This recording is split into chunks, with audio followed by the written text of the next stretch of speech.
Alright guys, so here's the review of the Corgeut Railmaster Homage. So if you've been following my channel for a while, you know I've had one of these before, but I ended up with a bit of an issue with it. Ended up sending it back. Had a bit of a faulty crown. If you haven't seen that, I'll leave a link up here. It's just a quick video. Doesn't really go into detail. It's literally just a video I sent to AliExpress to sort out the dispute. But if you're interested, it's up there. So I thought I'd try again. I actually bought this one from a different seller this time. I'll leave a link down in the description from where I got it from.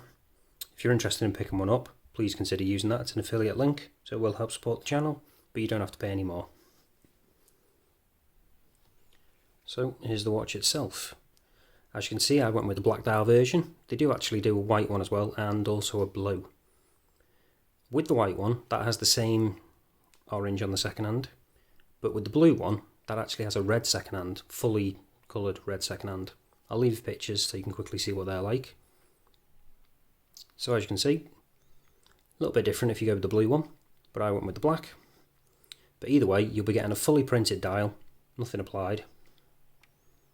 And then you've got those distinctive markers, the hours, which look really nice in the orange, matching the hands. And they're actually lumed as well, but we'll be checking out the lume a bit later on. And then we've got that crosshair kind of style pattern in the middle. So it does look quite nice. And then obviously we've got the Arabics of the 12, 3, 6 and the 9. And then the Corgeut at the top. And then at the bottom we've got self-winding, 164 feet, 50 metres. Which is in relation to the water resistance obviously. Which is also mentioned on the back. Where is it? There we go. So 50 metres water resistance. While we're around here, we've also got automatic, sapphire, and the fact that it's stainless steel. And seeing as we're around here as well, as you can see, we've got a display case back. So the movement in this, they do two different versions. With the seller I got it from, they do the DG2813, which is a clone of the Miyota 8215. But I will link to other sellers as well, who actually give you the option of having the Miyota. So if you want to get that, you can pick that one up instead. But that one is a little bit more expensive. I decided to go with the cheaper one. But so far, I'm pretty happy with it. So, seeing as we're talking about that movement, let's see it. So we've got screw down crown. So if you unscrew it, pop it out once. If you can hear that, it is ticking over. So we have actually got a ghost date position. Pull it out again. And then we can change the time. As you can see, the second hand has stopped, so we've got hacking. And then if we push it back in, second hand re-engages. And then we can unwind it and then screw it back down. I will say one thing with this movement. Don't know if this is going to pick up on camera. It's a little bit rattly, that rotor, a little bit loud. But then again, you do get that with the Miyota as well. It's quite a loud rotor. But just something to bear in mind. When you're wearing it around and about outside, you don't really notice it. If you're wearing it inside, if it's a quiet room, you might hear it a bit more. But it's not overly intrusive. But just something to bear in mind, like I say, if you are planning on picking one up. So, as for the rest of the case, I've got a fully brushed case, untying crown,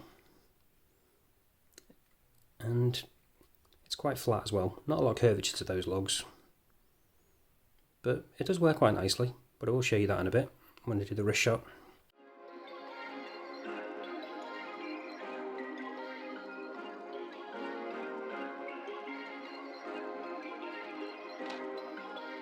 Perfect.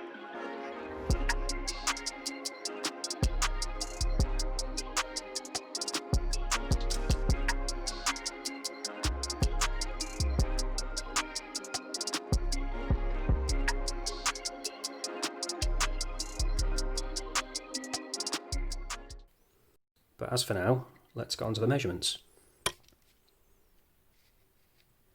So we've got a thickness of about 11mm, diameter of 41mm, 20mm lug width, and 47mm lug to lug.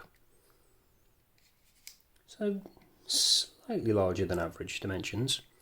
not overly so, but if you've got a smaller wrist, just bear that in mind. So now let's see whether we've got sapphire crystal. Using the trusty diamond selector 2.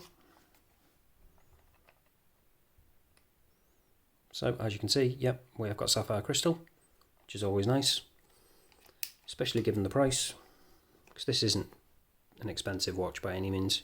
So as for the rest of the watch, as you can see, I went with the strap option this time instead of the bracelet. I've actually had a similar strap to this on my other Corgeut. I think it was the Railmaster Homage. I'll leave a link up there if you haven't seen that one, but it is pretty much identical to that. So it's kind of like a denim style strap with a, I think it's like a faux leather backing, but it's only really thin. But they're really comfortable. So far the other one on my Corgeut Speedmaster's holding up pretty well. No issues with that, so I'm inclined to believe this one will be the same. Then we've got a nice little bit of stitch in there as well. As with the buckle on that one, it's just plain, not signed. And that's polished as well. So, now for the bit you've probably been waiting for, the Lume shot. So as you can see, hands are lighting up quite nicely already, but let's charge it up and see what we can get.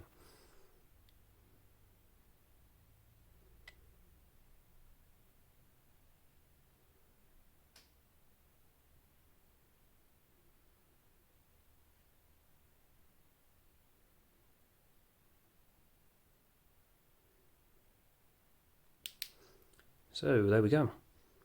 As you can see, the Lume is pretty good on this. It's not even that dark in here, still got a little bit of light coming through.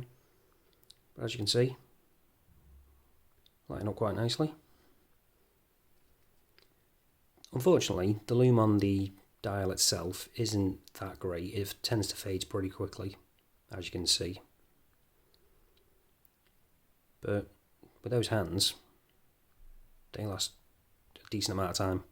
I was actually quite surprised, to be honest. With watches at this kind of price, you don't always get the best of Lume, but the Lume on these hands, it's better than I expected. So it's definitely usable. Would I buy it for the Lume alone? No, I probably wouldn't, but it's a nice bonus. So all that's left to do now is show it you on wrist. So this is what it looks like on my 7-inch wrist. Like I say, not a lot of curvature to those lugs, so it does wear a little bit flat, but still quite comfortable, still looks good. And then this strap, like I say, they're really comfortable. Not going to be to everyone's taste, but I quite like them. But if you don't like it, you can always change it out. With that 20mm lug width, you shouldn't struggle to find straps to fit this. Speaking of which, so here it is on another strap. If anybody watched my previous video, you might recognise this, one of those MN style straps. I do really like these. I'm kind of obsessed with them at the moment. I'm trying them on a lot of different watches. I just love them, especially with this kind of weather we've got at the moment. They're just really nice for summer, especially because they expand a bit because they're elasticated, like I said in that video. So you don't even need to adjust them, but if you need to, infinite adjustment with this. I just think they're great. But anyway, if you haven't seen that video, I'll leave a link up here. Check it out. But that's pretty much it, guys. I'll see you in the next one.